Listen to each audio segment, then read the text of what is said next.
Hey everyone, and welcome back to Beyond the Noise. A week has passed and the COVID-19 crisis is still well upon us, unfortunately. But how is this crisis affecting African countries is a question on many people's minds. And the answer is complicated. Because guess what?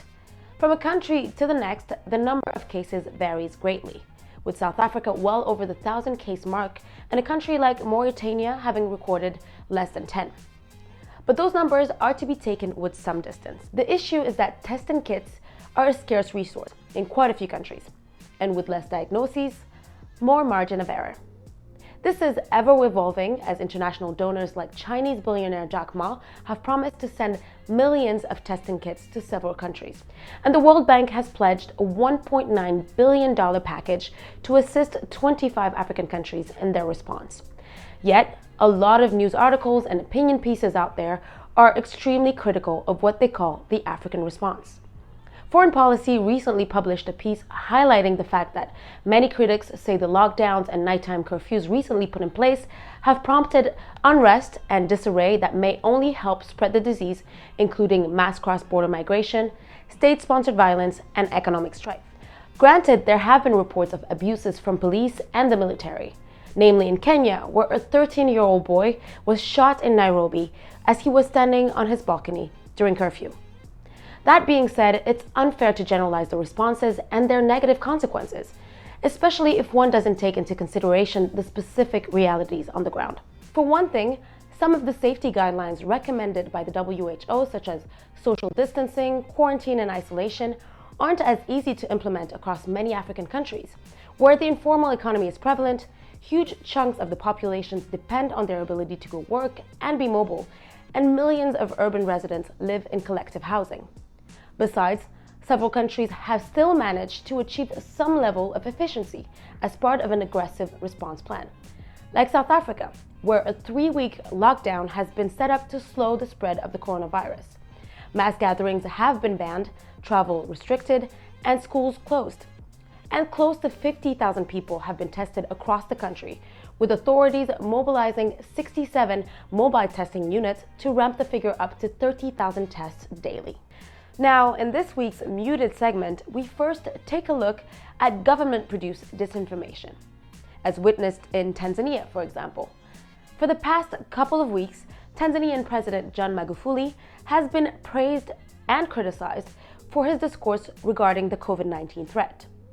While Tanzania has closed schools, imposed quarantine for international incomers, and banned some public events, Magufuli's government has refused to close down churches and other places of worship. In a Sunday service address, the president said that the coronavirus is, and I quote, satanic and therefore cannot thrive in churches.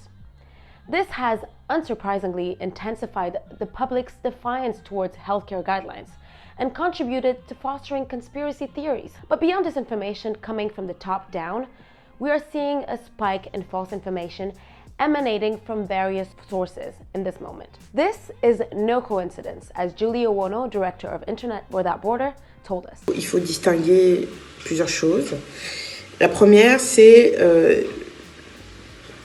les cas de mésinformation.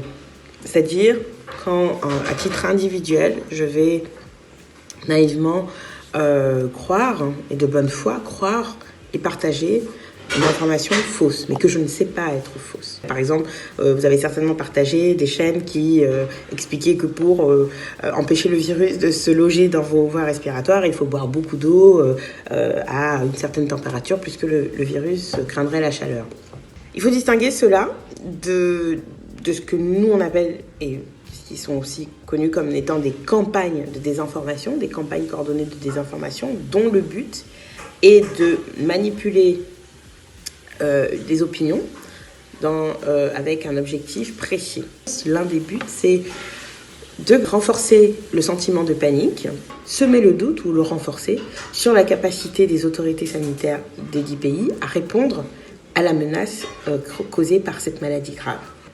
Vous vous souviendrez peut-être sans doute de ces vidéos qui invitent les Africains à refuser tout vaccin qui viendrait de l'Occident. Les plateformes de contenu, les réseaux sociaux, les applications de messagerie sont complètement dépassées.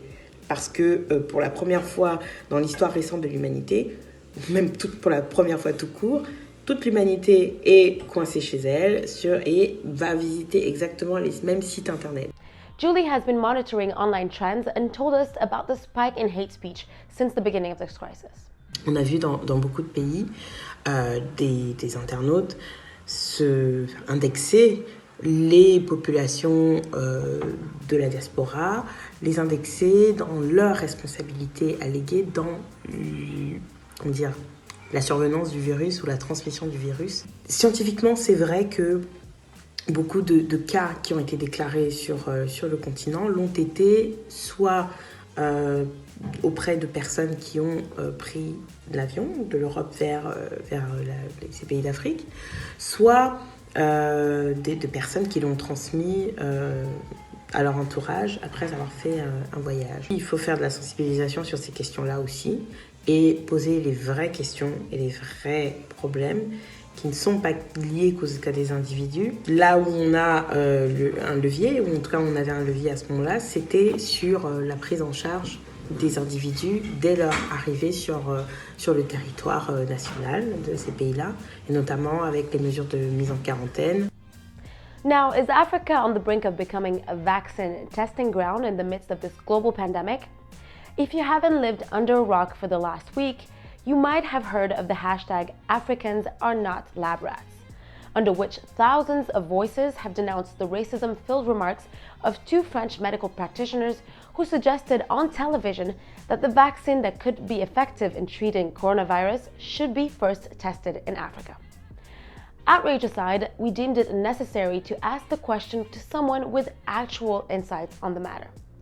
In our conversation this week with Benjamin Djoudalbaye, Head of Policy and Health Diplomacy at the Africa Centers for Disease Control and Prevention, we talked about the growing controversy, the African Union's efforts in coordinating national response plans, and the specific challenges that the continent is now facing.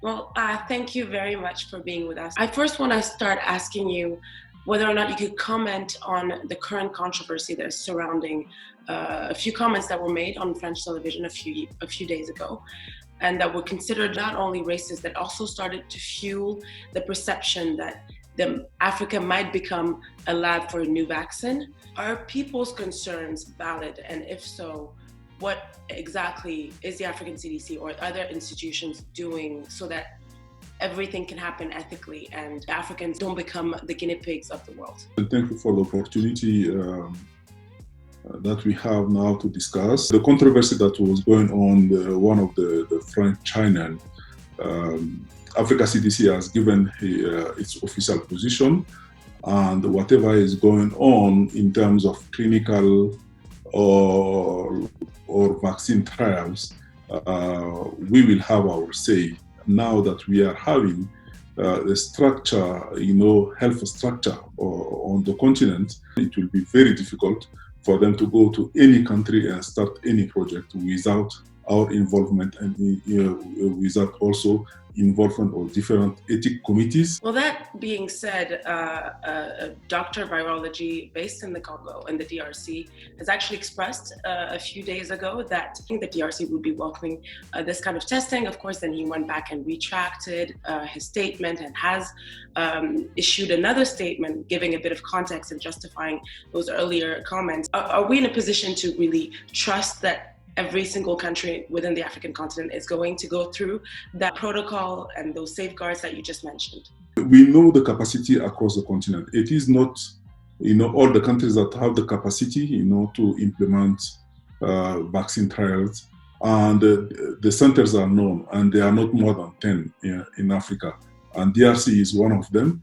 And DRC has a very long tradition of dealing with, clinical trials and vaccine trials. So we trust Professor Muyembe that whatever is going to be done in DRC will be done according to the ethics, and he successfully conducted the trials on the Ebola vaccines. I want to mention that countries are sovereign. There is the sovereignty, and they can decide to work with any partner that they think they can do something. But we are urging countries to not just accept anyone. How effective do you think an African response or Afrocentric response can be when it comes to dealing with very different and specific situations from country to country? So the joint continental strategy will look at two things. One is to look at the global supply of commodities for the continent, because we know that there is a global stockout. The second thing is to look at the deployment of the health workforce across the continent. Luckily, at Africa Centers for Disease Control and Prevention, we have a standby workforce, and we have more than 800 experts across the continent in that roster, and these people are ready to be deployed everywhere where there is a need on the continent. I just want to give you a concrete example of what we have done to completely change the dynamics in terms of testing capabilities on the continent. Only 2 countries in Africa at the end of January were able to diagnose COVID-19. But quickly, when we move into it, we train 42 countries in Africa in 2 weeks. A lot of experts are sort of predicting that the number of cases, confirmed cases, will surge once all African countries get access to more tests. Is that what you're also expecting on your side? There are many factors that you need to take into account. If you increase testing, you should wait to see increase in terms of numbers. But again, this coronavirus is an acute disease, and you cannot hide the cases. People, when they are sick, they have high fever, they will look for cure. We don't know what will be the trajectory of the outbreak on the continent. And nobody can tell you, as I'm speaking now, that the trajectory of the disease will look like the one that we have seen in China, or what happened in Italy, France, or what is going on currently in US. Well, this is it for this week's Beyond the Noise. Check in with us again next week, and in the meantime, please stay safe and stay home if you can.